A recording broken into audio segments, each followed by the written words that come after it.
Guys, welcome back to our YouTube channel को किसी subscribe नहीं करते, सब्सक्राइब कर दे, लाइक कर दे, शेयर कर दे और कमेंट कर दे। मैं हूं हाशिम, ये है कोमल। आज इस वीडियो में हम रिएक्शन करने जा रहे हैं, होने वाली है what if India takes back PoK, Pakistan occupied Kashmir. What if India takes back PoK, देख लेते हैं क्या है इस वीडियो में। Let's start. सब्सक्राइब कीजिए डिफेंस स्क्वाड चैनल को और बेल आइकन को दबाइए लेटेस्ट डिफेंस वीडियोस सबसे पहले देखने के लिए। हेलो डिफेंस लवर्स, स्वागत है आप सभी का डिफेंस ज्ञान सीरीज के फ्रेश एपिसोड में। आज के एपिसोड में हम बात करेंगे एक ऐसे टॉपिक पर जिसे अगर एक तरीके से देखा जाए तो वो हमारे निकम्मे पड़ोसी के लिए एक बुरे सपने की तरह है। और वो टॉपिक ये है कि मान लीजिए अगर भारत पाकिस्तान ऑक्यूपाइड कश्मीर को वापस ले लेता है तो फिर उसके बाद कौन कौन से संभव परिणाम और प्रभाव देखने को मिल सकते हैं। और जैसे कि हम सभी ने देखा है कि पिछले कुछ सालों में इंडियन हाई ऑफिशियल्स की तरफ से पीओके को लेकर कई तरह के स्ट्रॉन्ग स्टेटमेंट देखने को मिली हैं। जैसे कि 2019 में विदेश मंत्री एस जयशंकर ने कहा था कि पीओके भारत का हिस्सा है और हम उम्मीद करते हैं कि एक दिन इस पर भारत का भौतिक अधिकार होगा। और पीओके को लेकर इस तरह की स्ट्रॉन्ग स्टेटमेंट हमें कई बार ऑफिशियल्स की तरफ से देखने को मिली है।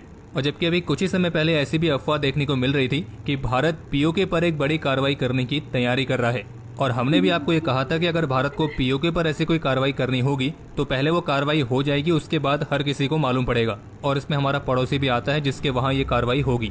खैर ये बात की बात है, लेकिन आज के एपिसोड में हम ये समझने की कोशिश करेंगे कि अगर मान लीजिए भारत वाकई में पीओके को वापस ले लेता है और पीओके पर भारत का फिजिकल कंट्रोल स्थापित हो जाता है तो फिर उसके बाद हमें क्या अलग अलग प्रभाव देखने को मिल सकते हैं, फिर चाहे वो इकोनॉमिक हो, पॉलिटिकल हो, जियोपॉलिटिकल हो या कुछ और साथ ही हम ये भी जानेंगे कि इसका प्रभाव आतंकवाद, अलगाववाद और अंतर्राष्ट्रीय संबंध पर कितना पड़ेगा।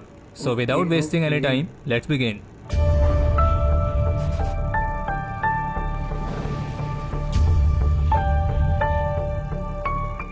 वीडियो में आगे बढ़ने से पहले इस एपिसोड में हम आपको जो भी जानकारी देने वाले हैं उसके रिगार्डिंग ऑलरेडी एक आर्टिकल हमारी ऑफिशियल वेबसाइट defenseexpert.com पर पब्लिश किया गया है। तो जिन्हें हिंदी पूरी तरीके से समझ में नहीं आती है तो वे इस आर्टिकल के माध्यम से भी जानकारी हासिल कर सकते हैं और आर्टिकल का लिंक आपको वीडियो के डिस्क्रिप्शन में मिल जाएगा। तो चलिए बातें हैं वीडियो के मेन टॉपिक पर और सबसे पहले समझते हैं कि ये पीओके है क्या। तो पीओके फुल फॉर्म तो आपको पता ही है, पाकिस्तान ऑक्यूपाइड कश्मीर। लेकिन इस पीओके को मुख्य रूप से दो भागों में डिवाइड किया गया है। एक है गिलगिट बल्तिस्तान जो कि नॉर्दर्न एरिया है और दूसरा है सो कॉल्ड आजाद कश्मीर जिसके सिर्फ नाम में ही आजादी है। और इन दोनों के अलावा पीओके में एक और रीजन है जिसका नाम है सक्शगाम वैली। लेकिन ये पीओके का वो हिस्सा है जिसे पाकिस्तान ने उपहार के तौर पर चीन को दे दिया है। तो ये तो हो गई पीओके की बात कि आखिर ये क्या है और इसके अंदर कौन कौन से रीजन आते हैं। और अब ये जानने से पहले कि पीओके वापस लेने के बाद क्या संभावित प्रभाव होंगे, उससे पहले ये बात कर लेते हैं कि आखिर भारत पीओके वापस ले कैसे सकता है। यानी कि पीओके को वापस लेने के लिए अगर कोई ऑपरेशन चलाया जाता है तो वो किस तरीके से हो सकता है, उसकी संभावनाओं पर हम बात करेंगे।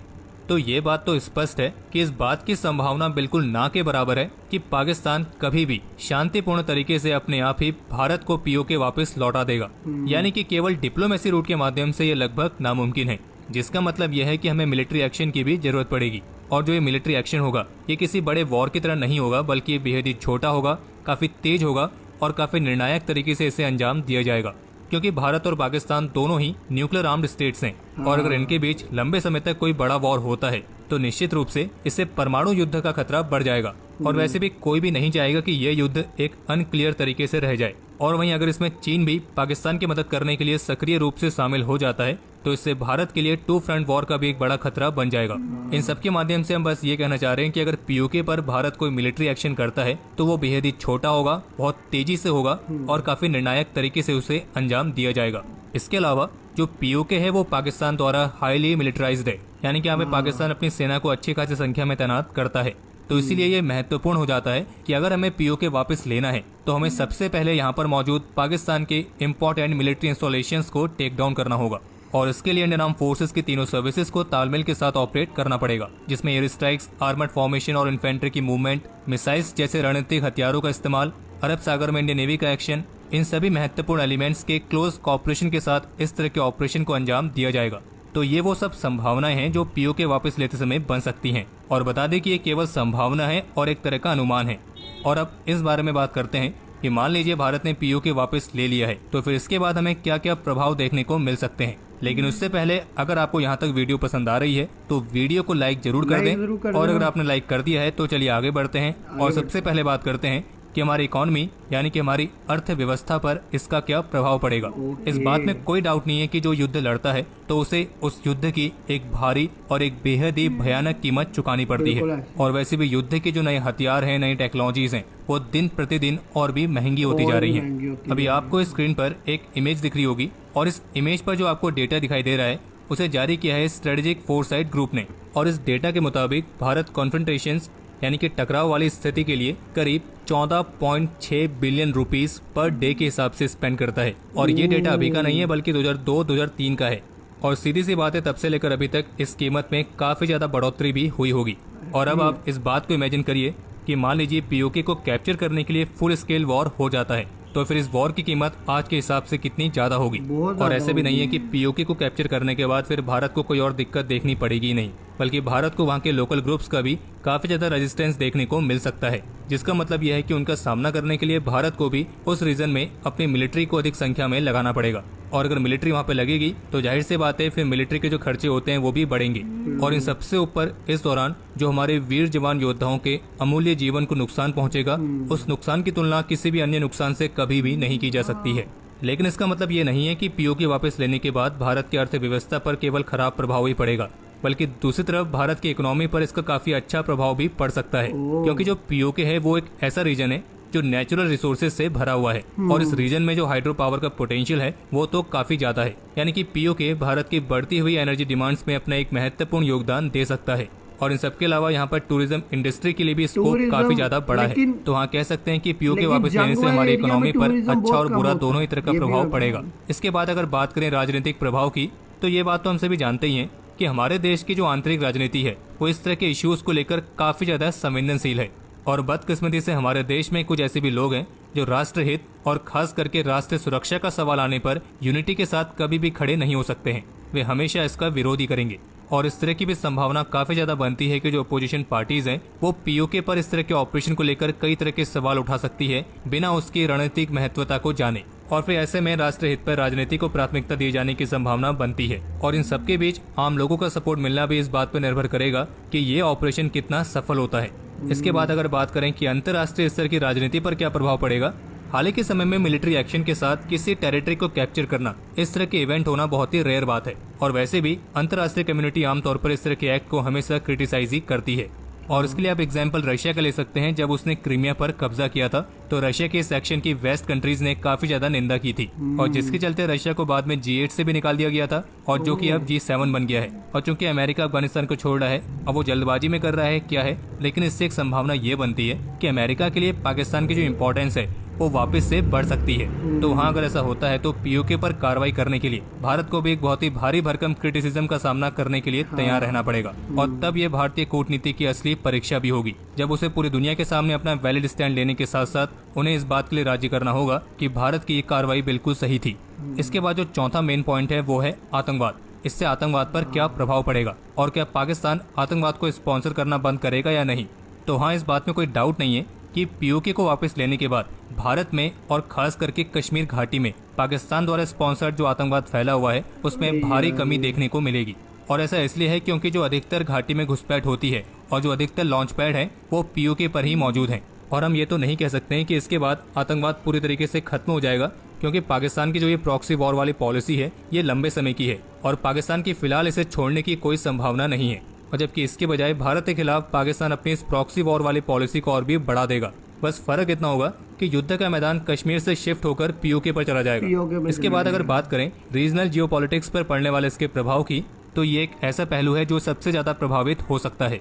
और पीओके को वापस लेना रीजनल जियोपॉलिटिक्स के मामले में भारत के लिए कई सारी संभावनाएं पेश करेगा। जैसे कि इससे भारत को अफगानिस्तान के लिए एक डायरेक्ट लैंड रूट मिलेगा, क्योंकि पीओके में जो गिलगिट है वो अफगानिस्तान के वखान कॉरिडोर से जुड़ा हुआ है और इसलिए भारत को अफगानिस्तान के लिए एक डायरेक्ट लैंड कनेक्टिविटी मिलेगी, जो कि अफगानिस्तान तक पहुंचने के लिए भारत की निर्भरता पाकिस्तान और ईरान पर से कम कर देगी।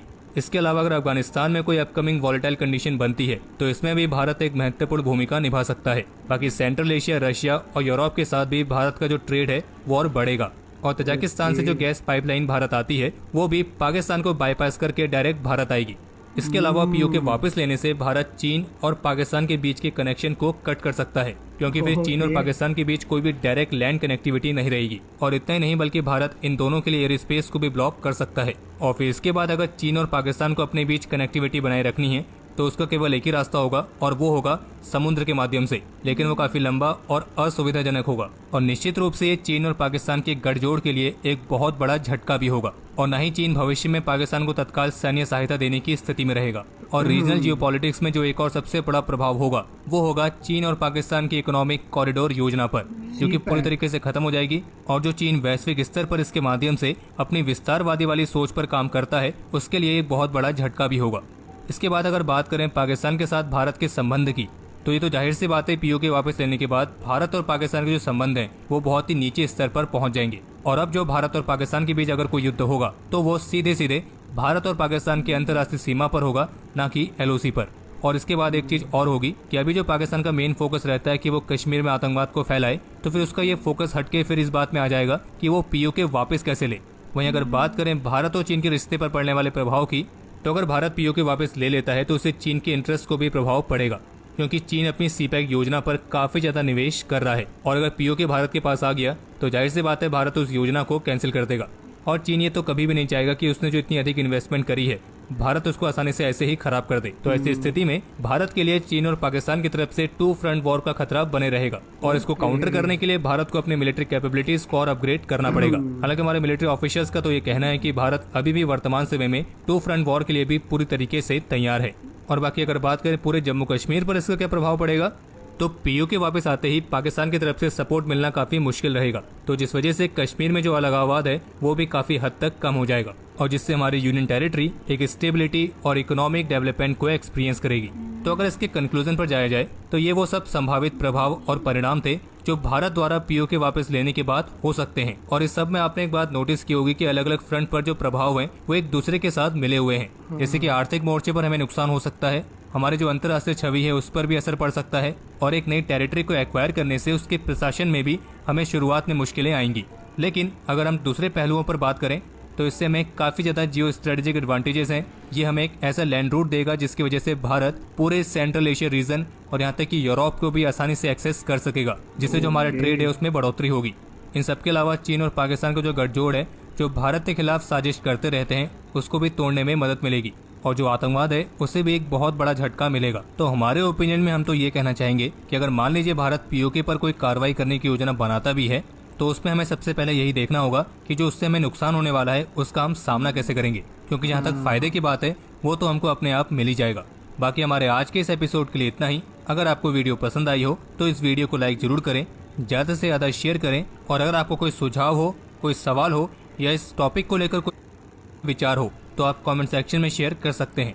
और इसी तरह के जो प्लान्स हैं वो पाकिस्तान भी बनाता है कि हम अगर चाहें तो इंडियन ऑक्यूपाइड कश्मीर को ले सकते हैं। तो ये प्लान्स बनते रहते हैं, दोनों साइड से बनते रहते हैं। और ये तो इफ़ है ना, इफ़ आ जाता है, ठीक है।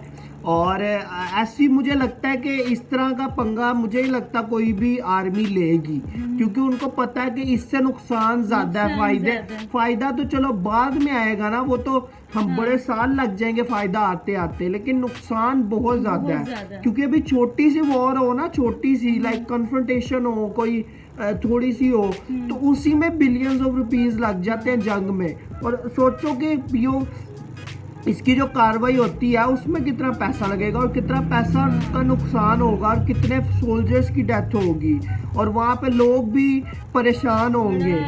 और ये जिस तरह कह रहे हैं कि जम्मू कश्मीर में जो है वो शांति आएगी, मुझे लगता है इससे शांति नहीं और ज़्यादा वो एग्रेसिव हो जाएगा। उधर लोग और ज़्यादा एग्रेसिव हो जाएंगे अगर उधर कार्रवाई की, क्योंकि लोग अभी भी वो आप समझ ही रहे हो। तो मुझे लगता है नुकसान ज़्यादा है इस चीज़ का। वाकई इसका तो नुकसान बहुत ज़्यादा है, मुझे भी जहाँ तक लगता है कि हर जगह से वैसे रही बात उसकी कि फ़ायदा होगा, बिल्कुल फ़ायदा होगा, क्योंकि ये ऐसा रीजन है कि यहाँ से जो है वो रूट्स मिलते हैं डिफरेंट जगह के। आपको अगर जाना है, अफगानिस्तान में जाना है या दूसरी साइड पर यूरोपियन कंट्रीज़ में जाना है, तो ये क्लोजेस्ट रूट है, इंस्टेड हम वो पानी से जाएं घूमा के तो वो फिर यूरोप पे टूरिज्म जाएं। का भी कह रहे थे कि टूरिज्म का भी कह रहे थे, लेकिन मुझे लगता है कि अगर इधर वॉर करके या मिलिट्री एक्शन करके ये चीज जगह ली पीओके, तो इधर टूरिज्म नहीं फिर रहेगा, फिर इसकी खूबसूरती खराब हो जाएगी, खत्म हो जाएगी इसकी खूबसूरती। जो पीसफुल इधर की जो पीस है ना, कि यहाँ पे बड़ी शांति है, बड़ा सुकून है, और पहाड़, नदियाँ और पूरी वैलीज, वो खूबसूरती वो खत्म हो जाएगी। जाहिर है जहाँ पे जंग हो, गोलियां चल रही हो, उधर पहाड़ शहाड़ हो, कौन आता है, कौन जाता है वहाँ पे। देख लो सियाचिन वाली साइड पे या किसी और जगह पे जहाँ पे आर्मी है, उधर नहीं होता टूरिज्म। तो ये है, बाकी कॉन्सिक्वेंसेस बहुत ज़्यादा हैं। अपने अपने घर में रहो, सेफ रहो, मास्क पहनो, सैनिटाइज करो हैंड। कोविड-19 की वीडियो हो गई, बाकी हम मिलते हैं नेक्स्ट वीडियो में, मिलते हैं 1 2 3 अब दे।